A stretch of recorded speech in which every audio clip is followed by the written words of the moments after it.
So what's up, everybody, man? It's your boy Art from over at Art by Art LLC, and I am a shoe designer as well as a toy designer.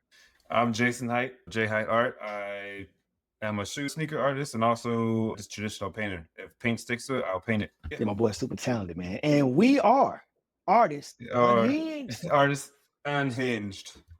So tell them why we started this Uh, podcast, man. so Artist Unhinged is me about daily lives of being an artist. Also, just a chance for everyone to get to know me and art. I feel like sometimes I believe that artists sell the art, and this is a good way for everyone to just get to know us, kind of have some fun, and also just talk about different topics. Obviously, art will be a big topic in general, but we'll be touching base on just these things we see around everywhere. For sure. When he first came to me about doing the podcast, I was like, bro, let's do it. You know, and he had to circle the block again and be like, yo, what's up? We doing a podcast? And I was like, man, let's just do it, bro. Let's just go ahead and get it going. So Yeah, man, I had to get my life in order. I was like, we get everything set up so I can actually do this podcast. I'm excited about doing this. So we're gonna jump right into it with the first segment. And the first segment is yo, that's dope. And this is where That's dope. this is where we find something that we saw dope. Yes. And it can be art, it can be shoe art, it can be pretty much anything, any form of art in a sense. I'm gonna go first. So Yeah, go ahead. all right, so first up, and I'll put it up on the screen for you guys, man. Like these group dunks from Al Dante the artist. I've been following Al Dante the artist. Do you follow him on Instagram? No, I had actually never seen him until just now, until you just showed me these pictures. Okay, so I'm definitely gonna follow him after seeing these. yeah, go follow him. If y'all don't follow him, Al Dante the artist. And for a minute, man, I was looking at customs and I wasn't getting inspired by a lot of stuff that I was seeing on Instagram. It was, for me, it was just kind of. I feel like you see a lot of repetitive stuff. Yeah, I was just kind of seeing the same old thing. And like guys like Al Dante and guys like Color Me Fresh, you know, of course, they always come with like a fresh take on when they do shoes. And when I seen these group dunks by him, I was just like, yo, this is just the detail and all of it, the way he hand carved with, I think he did it with like a leather heat tooler, and he kind of made those indentations in there. And of course, he has the skill to get it all painted. Did he use like a wood burner? Yes, that's what it was, a wood burner. Yeah, you can do some stuff with those. So for me, I was like, these got to go in here. All the little detail, the 3D effect on the swoosh and at the back part of it. To me, that's what spoke to me, was that 3D effect. Mm-hmm. That sparked something in me again. So like, I'm like, okay, I'm ready to knock out another pair of customs. You already mentioned him was Color Me Fresh, dropped his new Deadpool dunk, Deadpool Jordan 1s. Sean of Color Me Fresh has always been an inspiration because the way it's like the whole concept. His shoes are always fly conceptually. Like he always thinks about things in like a 3D manner. But those Deadpools, and this time he didn't use it wasn't like just a straight Deadpool character on the shoe. It was like everything that represents Deadpool in his behaviors and stuff. So I got to shout out Sean of that because, again, like he always kills it. You mentioned before, like he always does amazing concepts and designs. I've been leaning that way too for my designs. A lot more of not just putting a character on the side and trying to do more so of embodying the character on the shoes. I've been trying to do a lot more of that with my designs. Yeah, that's something I kind of struggle with just myself because I guess I've always been a fan of characters, and that's how I drew up. I grew up drawing characters. So it's for me, like I need to teach myself and kind of get myself out of my comfort zone of just character on shoe and get more conceptual and represent the stuff around it. But the next one that I'm gonna show some love to, man, are these Boba Fett by, I think it's Class Circus. I believe that's how you say his name. I'll put it up on the screen. And for me, I like the style that he has. His style has kind of changed a little bit over time. I think when he first started doing some stuff, it was dope, but I kind of felt like I seen it. But he's really transformed and mastered the style in which he wants to do it. Everything just has this smooth effect to it. And yeah, I like them. The Boba Fett. Okay. Jordan 1s. So this is out of the random. I got to shout out, obviously, iconic actor James Earl Jones. Did you see how he passed away? Yep. R.I.P. Man, I got to, like, the most iconic voice of all time. I can't think of another voice that even comes close to how, or even him as an actor. So that's my shout out, my last. So that's dope. Well, what he did in his life was dope. So, but I got to shout out James Earl Jones. That's respect. I'm gonna leave that right there. I'm gonna leave that one right there because we gonna end it with a legend for sure. Star Yes, of Wars, course. Lion King, Coming to America. Come on, man. You don't get no better than that. Oh, come on. Coming to America is one of my all-time favorite comedies. But someone will have to touch base on at some point in time during our episodes. All right, so we got to lead into the next segment. All right. Next up, we got What's Cooking. And this is the segment where we just take the time out to talk about what we got going on in case y'all care. It don't matter if y'all don't care because we're going to tell y'all anyway. So we're going to let y'all know. We're going to let y'all know what we got going on. So go ahead and jump us off, man. I'm going to let you go first. All right, let's see. Honestly, it's been a while since I painted. You ever seen those art pieces where it's like the him and her on two different canvases, like in a bar? Him and her in a bar? Like they'll have a guy on one side of the bar and then like a girl on the other, but they're like on two separate pieces. I don't know if I've seen that before. But anyway, I know the style you're talking about, but I don't know if I've seen that specifically. So I'm going to do that. But it's going to be a him and her, which honestly at this point in time might even turn into like a whole series of paintings of telling like a whole story because I've never seen it before. Like each individual canvas tells like the next part of the story. So this will be a woman and a guy in a jazz nightclub and they see each other. And you know how sometimes you get that like magnetic spark, like you just start smiling. So that's how it's going to start. So right now I'm going to do those two pieces. Like a jazz nightclub, it's going to be in hues of like red, orange, browns, stuff like that. Still kind of, but yeah, so that's what I've been working on drawing wise. So everything's been sketched out for those two. But yeah, that's pretty much what I got cooking right now. It's for a show up and coming October 6th. I'm doing in Beverly Hills. Chicago, Beverly Hills, not California. I often say Beverly Hills, you coming out here? I wish we ain't there yet. But yeah, that's what's coming up for me. All right, Harsh, how about you? What you got cooking? So right now I finished up my last of my orders that I have so far, which I'm glad because I get to now work on the stuff that I want to work on. And I have DesignerCon, DesignerCon toy convention coming up in Las Vegas. Oh, that's fire. Like November, I think it's like the weekend of like November 15th, 13th, 15th, whatever weekend that is. I think it's the second weekend. So I'm about to be prepping a bunch more Cube Kid figures and getting a bunch of things sanded up and get some new designs going for myself. And on the custom shoe side of everything, I'm going to be, let's see, I haven't started them yet, but I just been waiting. And I got these for the low. And you always got to do it. Nike Outlet. I'm telling you guys, so you guys need to go get your shoes. Nike Outlet. They always got some, even if it's just some Jordan ones that you don't really like, but who cares because you're paying them anyway. So you're paying them anyway. Yeah, so I'm doing a one-piece design on that one, and I also have an Air Jordan 1 high that I'm going to do a Marvel theme on. And both of these designs I did probably at the beginning of the year, actually. And now I finally get a chance to come back around and do it. And other than that, this podcast, we're about to be dropping this podcast, trying to do it weekly, Artist Unhinged. So, of course, that's what I got going on the creative front. Nice. I got one other creative thing that is coming up. I did the Mike Evans Gala Foundation charity. I did that last summer. You did that last time. Yeah, so now they've welcomed you back. So I'm doing 2 pairs of shoes for them for November. They moved it back. So one pair will be like Tampa theme, and then the other one will be like football theme. So Buccaneers, Mike Evans. So those will be the next 2 pairs of shoes I do. They'll be, I want to say one's on a Dunk Low, and the other one is on a Jordan. I want to say Jordan 3. Oh, okay. Which I don't have much experience with. So it's something different. So that's another thing that I'll be cooking up. But all right. You did the last. Next up. Hold on. You did that last year, didn't it? What's up? The foundation. And did I make some tags? I did. Yeah, you did.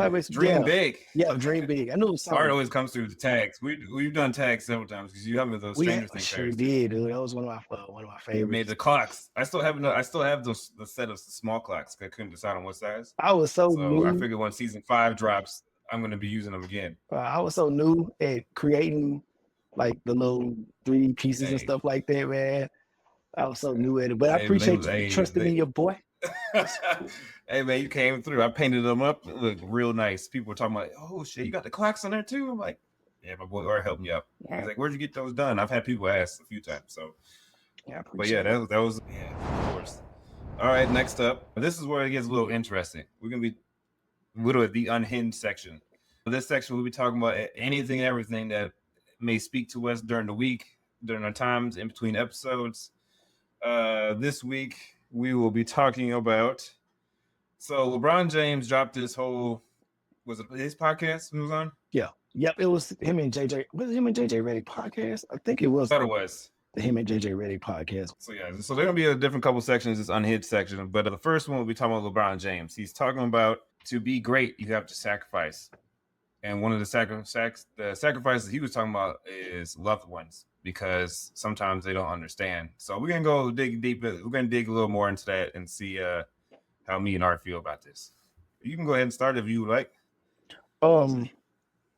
For me, I struggle with the whole like balancing everything, from my full-time job to my art to, with my family and stuff like that.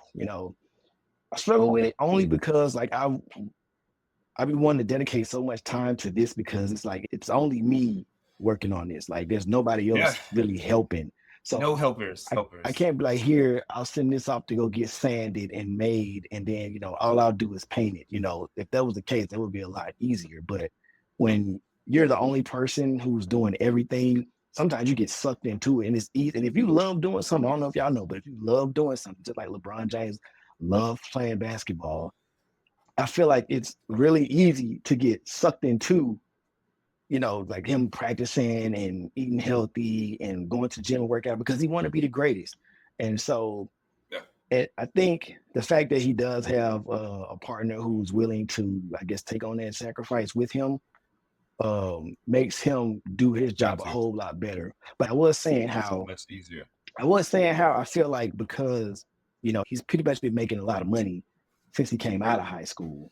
So that makes it a lot easier when you don't have to automatic millionaire. Right, when you don't have to worry about finances. When your wife can just sit at the house and you got the money coming in, and you know what I mean. It's a lot easier to be like, well, you see, I'm out here working, but I'm out here working for millions of dollars. It ain't so easy for me to be like, yo, I'm in here working, and it's not, it's bringing in a little money for me to keep doing what I'm doing, but it's not bringing in enough for me to feel like, oh, you need to sacrifice your family for this crap. Man, I see what you're saying. And that's, I mean, me in a similar situation. I make a little money at this. Not nowhere near where I feel like talent-wise I should be. I guess in a way I kind of understand when he says like there's so many hours in a day, and like obviously like you get to know me as well, but like the viewers, I used to be a 2-sport athlete in college. I played football, I ran track. So I have that same athletic mentality that I bring to my art. And like as an athlete, like LeBron is, like it's either like you go kick it with your friends, have a couple drinks, or you hit the gym, eat healthy, and go work. Like it's one of those things, like you have to pick one. You can't do both. So like when it comes to art, it's like you said, man, you can get lost in this stuff. I mean, there's days where I 12 hours deep, like where did they go in the middle of a painting? Sometimes you get in that zone. Man, if I get in that zone, don't bother me, don't talk to me. I was like, I'm hitting this. And then the second I get out of it, it's like, all right, I'm done, because it's gone. It's already been past me. So like I feel what he's saying, and sometimes I do agree with that. But that's also like the flip side to that is I do have a wife. She's very supportive. She's takes care of me. She's holding down for a little more right now financially, and it's been a huge help for me to be able to focus on my art. But there's a little guilt to that. I'm gonna be honest. There's a little guilt that really eats at me, because like I do want to be great. Like I've talked to this other artists. Like I do, when I'm dead and gone, I want my name talked about in art history books. Okay. Like 2000s, whatever.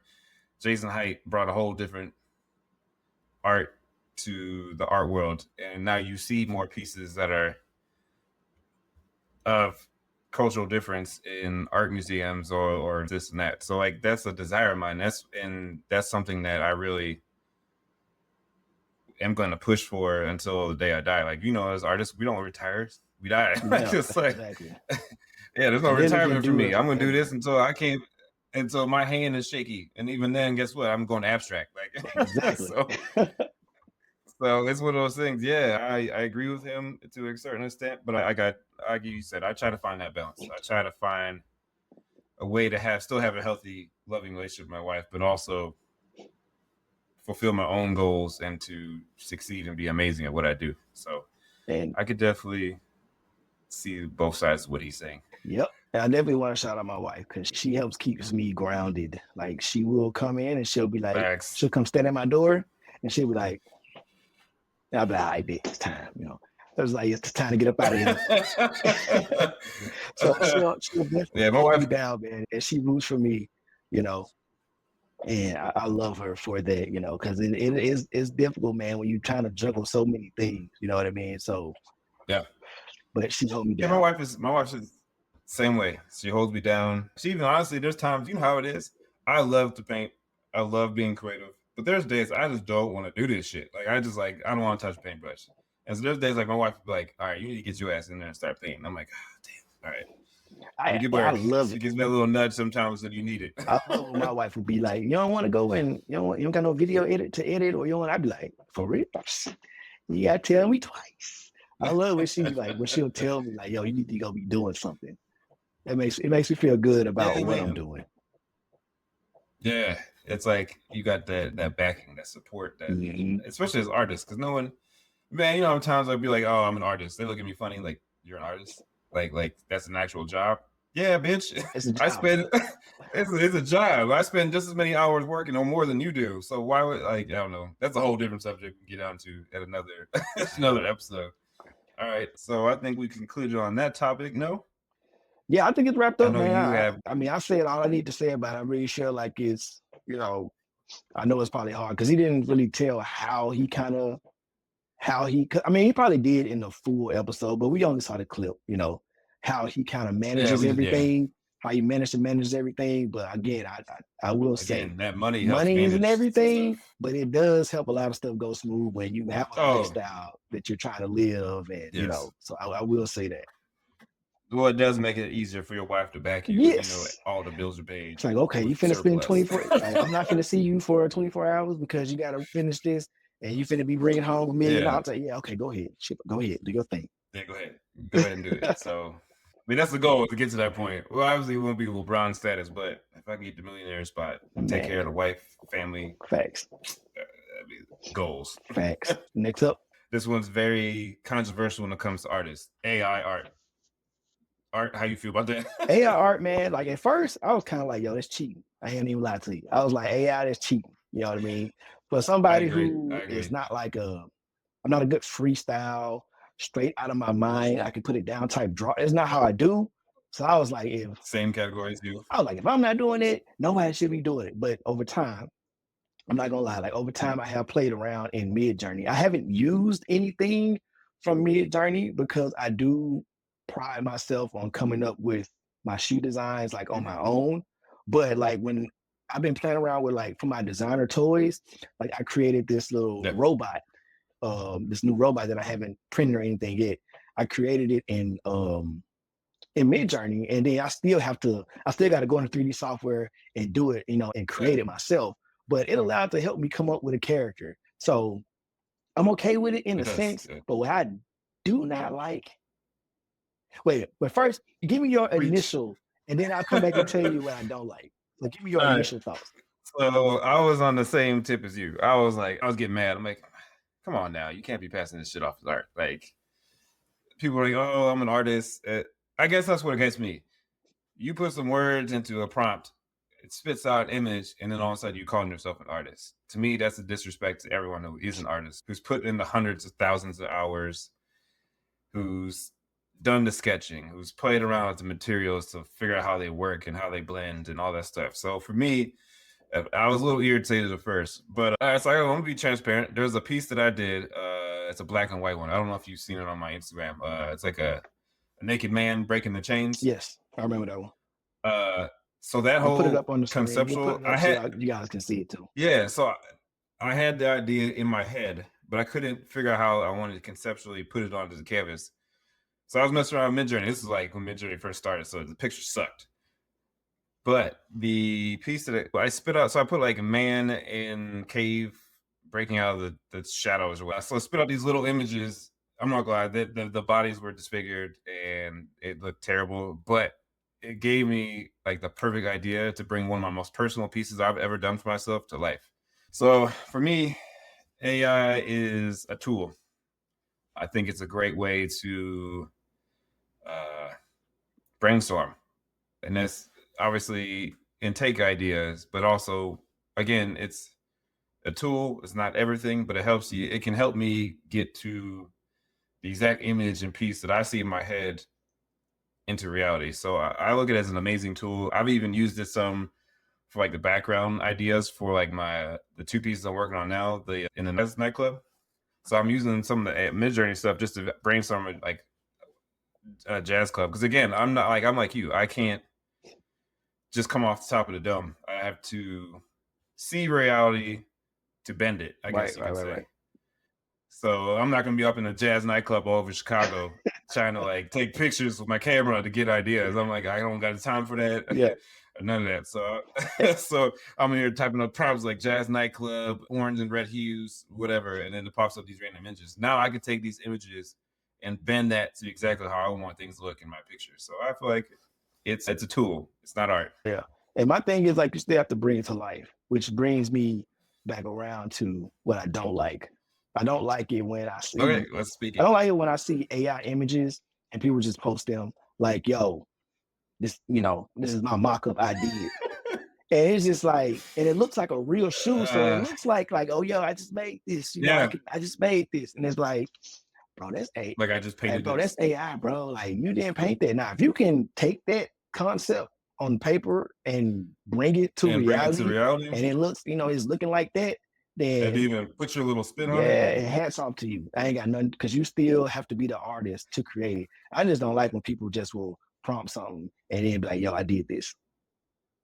Yeah, I agree. To me, that just feels wrong. It feels like you cheat. I mean, there's people out there that do it. Which one's?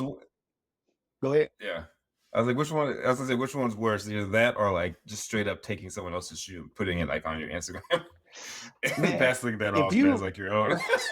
I guess I will say taking somebody else's shoe and passing it off as your own because somebody actually did put their hard work into it, into making something a reality, and you just took it.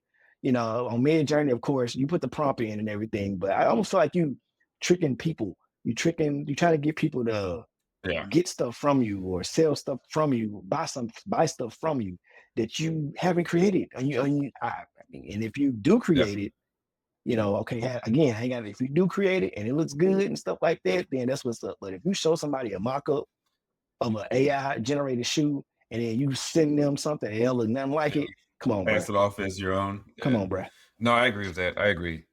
I think one thing I have to add to what you said about not liking, I feel like even the big companies are taking these AIs and creating images just to cut out the actual artist who does these pieces. So I feel like I don't like it when it's causing artists, whether you're a graphic designer, illustrator, concept artist, whatever, I feel like it's taking some jobs. So that I don't like. Because again, AI it's not a human. It's not creative. What it's doing is taking images from all over the internet and piecing them together to create images. So it's not like it's creating something fresh or new. It's recycling what's already out there. Things for sure. It's pulling from other artists' work. Yes. So when AI is taking creative jobs is when I have an issue. And I feel like a lot of companies are starting to do that, like passing off comic books. And was there something else? Oh, there's like a well-renowned theater. And what they did is they created all these posters for their ballet by using AI. And I'm like, wait, you're a ballet theater, which is a whole section of art. Like, get your people up there, and you're being take their photos. Get your people out there, take right? Their photos and put it up. Yeah, man. Like, how are you promoting your art-based ballet theaters? I mean, dance is an art in itself, and theater, and then using AI to promote it. It's like, I don't know. It's kind of like a ironic just thing to do. I'm like, just hire an artist to do your thing right, and then send it off so you can promote your art. Like this is wild to me. So, all right. I think there was one. Wait, was there one more? I was gonna bring up why did I come to the projector thing? Oh, all right. So one other thing we can talk about this unhinged section, which to me is really unhinged, is that there's artists I've met a few that go around saying if you use a projector, you are not an artist and you should cut the price of your painting in half. To me, this is wild. Everyone knows time is money. So if I can sketch this out on a tablet, even then it still takes me hours to come up with the idea, fix this, fix that, sketch this, whatever. I mean, I've spent 6-7 hours on a sketch on a tablet alone. So why would I want to take that shit and then spend double the amount of time sketching it back onto a canvas? Right. When I can just project my own drawing I did originally, retrace my lines, because that's all I need is just my lines on the canvas to know where I need to, like, figures, all that stuff to paint. You retracing your own to sit work. here and say, right, it's your own work. It's not like I'm taking something straight off the internet, tracing it onto canvas, and then painting it, and then reselling it. It's like, it's my own drawing. So to me, just to say that you're not an artist because you use the projectors is wild to me. And then it's cheating. I was like, Leonardo da Vinci had assistants with like pieces of paper retracing his lines to put onto whatever wall he wanted got to time paint. for that. So if Leonardo da Vinci doing it, then I was like, it's been on for hundreds of years, maybe even a century. Exactly. Or not a century, but 1,000 years. Like, yeah, man. It's wild to me. I don't use projectors too much because most of my stuff are, like on shoes and then on like little figures and stuff like that. But I have done it once when I had to make a jacket for my cousin's girlfriend. She wanted to wear his like him in his football uniform, like on her jacket. And I drew it out in a cartoony style. Like I took his picture and I made it to look more cartoony and stuff like that because I don't really do realism. So, and I wasn't going to take what I just did and then do it again. So I stuck that junk on the wall. I had my little projector and I put it up and I traced my lines and I did, and then I painted it in. But I mean, artists do it all the time. I don't know if like on YouTube, 1000, Kipto, all these guys are like they're known for doing giant murals. And most of the times they will, I mean, I've seen Kipto freestyle, so he can, and I've seen 1000 do as well. Yeah, I mean, if there's freestyle, time is money. Yeah, like you're saying. And time is money. And when they have these people, they come out to these companies and these businesses, and these people like, yeah, I need this done over the weekend. They don't have time for you to be trying to redraw your work over again. Redraw. You know what I mean? So I don't see nothing wrong with using the projector. That's whoever said that. It's crazy. No, it is crazy. And the fact that like it almost came off as like condescending. Like he's trying to build himself up by tearing other artists down because he draws freehand on his canvas, which is fine. I love it. Art is one of the most freehand. Do your thing, man. If you want to do that, then do that. Some people don't work that way. Not all art has to be done the same way. Yeah. Art is one of the most subjective things in the world. So just to put someone else down for using a tool is literally all it is. It's just wild to me. And I don't even lie. I caught myself doing that once before, like kind of putting it down something because I was just like, yo, man, like.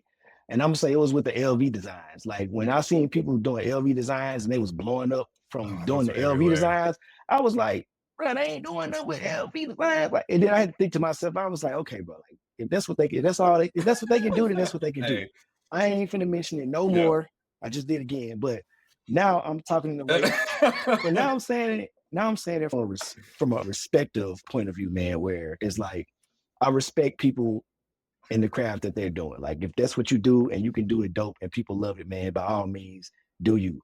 You know what I mean? So I felt the same way because I felt the same way about the LV thing of you. LV was the other one, Bape. Yep. Like the camo with the monkey. Like I was like, and I saw everyone do it, but I was like, hey, if they're making money, supporting themselves and doing whatever, then I can't. Exactly, I mean, that's their thing. Exactly. I mean, it's just not my thing. Well, I had someone reach out to me a couple weeks ago and like, hey, do you do shoes? I said, yeah, of course. I mean, you saw my IG. Obviously, you reached out to me. You saw that I do shoes. They go, oh, do you do LVs? I was like, hell no. I was like, I won't do it. I'm like, there's plenty of other artists that will do that and they do an amazing job. For me, that's just not my style. I literally hate life because I don't like it. I don't even like using stencils. Well, and they can, you told me about you and your stencil have a lot. Part of it's because I suck at it, but man, stencils are stencils are a part of my process, man. Even when I have done characters before, like I've traced out the lines on my iPad to create a line stencil for me to use and I just fill it in like I use like characters on my shoes. I will literally trace out the section of my shoe that I want to put the character on, or a color or whatever, and then I will sketch out and draw whatever on my tablet, and then I'll retrace my lines, and then I'll transfer it onto the shoe. So like I do that. All I need is basic lines from there. Yeah. But the whole actual stencils, I feel like since people make a whole character like Zeus, like a whole Dragon Ball Z shoe with. I tried to follow his process before, like nope. I tried to follow his process, and I was like, yo, I got lost. So I just found my own method that works for me. But you have to do what works for you. Sometimes you have to look at what somebody else is doing and being like, okay, I see what you did, but I think I can accomplish it differently by tweaking this and doing it this way instead of that way. But yeah, because I watched one of his videos. It was like the multi stencil layers thing, like when he does his logos, because his logos always look super crazy. Literally look like a machine, like it's too clean. Real clean. And I watched that video like 3 times, and I tried it, and I was like, fuck my life. So I'm gonna go ahead and that's not my lane. I'll use them for like simple words, fonts, whatever, because obviously it's so much cleaner than trying to do it by hand. But other than that, I think I'm good on those. Yeah, I got you. I feel you, man. We stay in our lanes when we stay in them. You know what I mean? Yeah. Stay in our lanes. I think it's important to occasionally step out and fail just so you learn. For sure. But most definitely. But yeah. All right. So our final section, this is where we have a little fun. Obviously, everyone loves a good argument or whatever. It's going to be top 5. Today's top 5 is 5 songs that represented your 20s. I'll go first. First off, I had Drake, Best I Ever Had, and that was like 2009. So I was just coming into my 20s.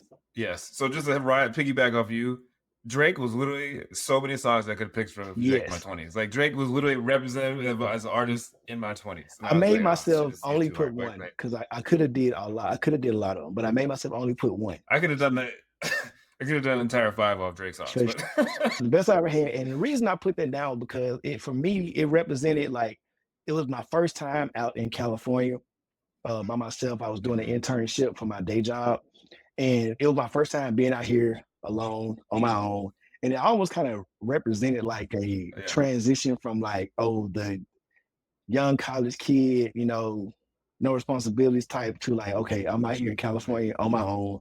I gotta make sure that I'm behaving. I gotta make sure I'm staying on top of my stuff. So, and that song just reminds me of that summer. And I probably was 21 or 22 was one of those. Okay. All right. My first song, I'm going to go ahead and just play it because I have it pulled up. Go ahead. Real quick. Okay. All right. So that was representing my early 20s. It was probably about 22-ish. I had just moved to Florida, just finished college, and that song was big. But that was kind of representative of my club phase. Your boy used to be out in the streets all the time. Thursday through Sunday, I was out there. So obviously, it's about getting those shots. So I had to play that one because that used to be my song. It's different. I got married at 22 or 23. So for me, I was. Oh yeah, we had a different. I was inside. We had a different. This is gonna be. You can tell this is gonna be a different. This is gonna be a different top 20 for us. And yes, it is. It definitely is. Next up, I got Miguel. All I Want Is You. Now I put the album right, but that was a good one. That was fun. The whole album in this shelf reminds me of like my final year in college and stuff like that. But I went specifically with the song, and it's not the best song on the album by no means, but it's a song called Pay Me. And it got like this up-tempo beat to it. And I put it on here because my last year in college, I was a drum major. And during our tryouts, we were using that song to march to and do all our dances and stuff like that for become a drum major.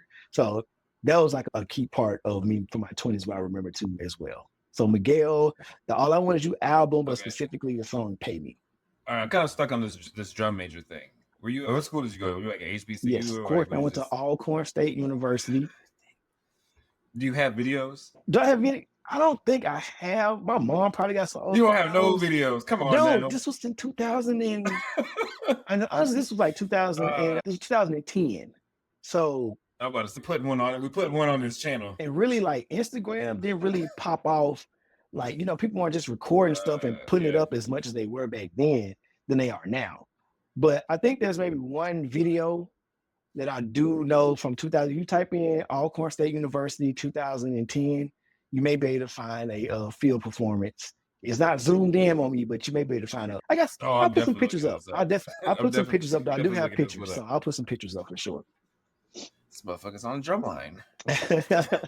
All right, next one. This was 2011. This was, what was this? 23, 24 years old. So like me and my boys used to always go to, well, one of my guys was living in Chicago, and me and my other guy who lives in St. Louis, we go up to Chicago like every weekend, just kick it out, barbecuing, out clubs, bars, whatever. So this was always a song that we always played. I had this song on my. I listened to this song too last night, and I was like, "This one of them ones." Yeah, that one, it really like represents my whole summer of 2011. So that was, I had to put that one on there. It was just too good. Yeah, that's one of the ones, dude. So next up, I'm gonna do Neo, Best Thing I Never Knew I Needed. And that song was from the Princess and the Frog, the Disney movie Princess and the Frog soundtrack. And the reason I'm putting it on here is because that's the year I became a dad for the first time with my oldest son. And so that's when he was born. And I just kind of felt like when I first heard that song, I felt like that was one of the best things I never knew I needed, was having a kid. So, yeah, that's my third song. All right. Where's mine? That's sentimental. Mine are not. Now we go back before, Yeah, I was some of the songs I was thinking, I'm like, wait, no, that's college. That's 2004. I wasn't even 20 yet, so I was like, that ain't gonna work. But all right, so this next one is actually one of my classics for me, and also one of my favorite artists of all time. Hit It in the Morning, right? J. Cole. That's my song. Yeah, that was it. And I think that's self-explanatory in itself. Literally in the morning. Gotcha. So I got you. You know what I'm saying? Tune into the Patreon if y'all want the uncut version. We don't have it yet. But, if there's something y'all interested in, let us know. But my next up is, my next one, this is kind of my uncut version too, but 2 Chainz and Lil Wayne, MF and Right, the remix. Tell that she mother get right. You know that song? I like this song because my wife likes to dance to this song. And I like when my wife dances for me. So that's some light low type stuff for you right there. You know? That's some light low type of stuff. So just know. Just know that song get me right. Yes. I appreciate that. All right. So this was gonna be a random pick, old ass song. Just a little backstory. I was in the Navy. I have been previously married. And that, to be quite frankly, that was the hardest time in my entire life. Just the stress of my ex-wife. I'm gonna keep it short, but she was bipolar and a lot of mental health issues. And anytime being in the Navy and being deployment, it's stressful. So this song kind of represented from 26 to like 29. Come on. It's a BB King. I know that guitar for sure. You gotta know the name of the song though. Oh, it's that first little. Come on, BB, get to that. I wanted to say The Thrill Is Gone, dude, but I didn't want to be wrong. I didn't want to be wrong, but I swear in my mind, I was like, yo, that Thrill Is Gone, but I didn't want to be wrong. Oh, next time just throw that shit out there. Throw it out there. No, that's a brick. That's a brick. Oh man, but that represented my whole that was it's a rough spot. We can get into that in another episode, but it's that song kind of summed it up for me. Like it was just Thrill is gone. I didn't enjoy life. Yeah. Rock bottom. But all right, what you got next? Last up for me is T-Pain, 5 o'clock in the morning. And the reason I did that because I was at my training for my job that I'm currently working now, my day job. And I used to have to get up at 5 o'clock in the morning. Let the audience know. What's your day job? I want to let them know right now? Because I've never talked about what I do for a living, like at all. I feel like you told me. I think I did tell you. I ain't gonna tell the audience shit. I'm gonna tell the audience to stick around. All right, we can hold off on that. They can stick around and later on in another episode I let them know. We can do a previous job section. Right. And so 5 o'clock in the morning, because I had to wake up at 5 o'clock in the morning, like every day. and we had training and stuff. And that song was my wake up song, and it just reminds me of that time again. Another transitional phase in my life from being a college kid. Most of the time, I had an 8 o'clock class, but most of the time, you wake up when you want to, and to me, having to be like a structured adult. So that's why that song is in there. Gotcha. All right. So this song is also one of my favorite mines. Kind of represents how I felt after me and my ex-wife are separated and finally get divorced and all that stuff. So it was piecing myself back together, telling myself everything is gonna be all my life. All's my life I has to fight. All's my life we gonna be all right. That picked me up. I heard that song. I'm like, you know what? I'm gonna be all right. Like everything's gonna be good. That's deep. I'm strong. I'm resilient. I can get through this stuff. So that was definitely a one that hit home through that. That's deep. Picking it up. Was I 20? All right. So before I got, I was trying to think about a time, but I don't know if I was I 20? I don't know if I was 20, but this is an honorable mention for me. It was I got an honorable mention too. I can't remember if I was 2008, 2006, 2007. This might have been when I was. Well, I think I probably was 20. I don't know, but anyway, if it ain't, oh well. But for Close me, enough. it's Boys to Men on Bended Knee. I'm down on Bended Knee. Oh man, you know how much I used to. Dude, yeah, and this song sticks with me. Boys to Men. Me and my wife at the time, we were just dating back then, and I did some stupid stuff, and she was like, "I'm done with your ass." You know what I mean? And I was sitting in my room, bro. I was sitting in the room playing that song over and over again, and my homeboy was like, "Bro, for real?" And I was like, "Bro, you don't get it, man. She's the one," But here we are. We sometimes we gotta be stupid. Yeah. Yeah. Oh, that's good though. That's good, man. That was my honorable mention one. Hey, I can appreciate that. Sometimes we gotta be stupid. You know how men are. We're dumb. We make rash decisions. Wait, sure, man. That's the best thing I had in my life. I gotta go ahead and get that back. Right. I mean, that's how I got. I mean, that's my wife now. We dated in 2010. About a year, a little over. This was like student loans kicked in. You know how that is. Whew. So I went back to my parents. Went back to St. Louis. I left Tampa. We broke up. Moved back to Tampa in 2019. We rekindled. I DM'd her on my IG, and we got married. So I was like, I guess ultimately in the end, like I knew, I was like, wait, let me go ahead and bring this one back in. Exactly. Let me lock it in, man. I gotta lock it in this time. I had to experience some dumb stuff before I got to that point. All right, so honorable mention. We got honorable mention, and this is just represents. I feel like I don't know. I feel old. So when we went to the clubs, like we danced, we had fun. Like it was about having a good time. I feel like nowadays, like it's not about that. I feel like nowadays, like you don't get caught on camera. You don't want to do this and that. So I picked this up. You're a jerk. You're a jerk. You're a jerk.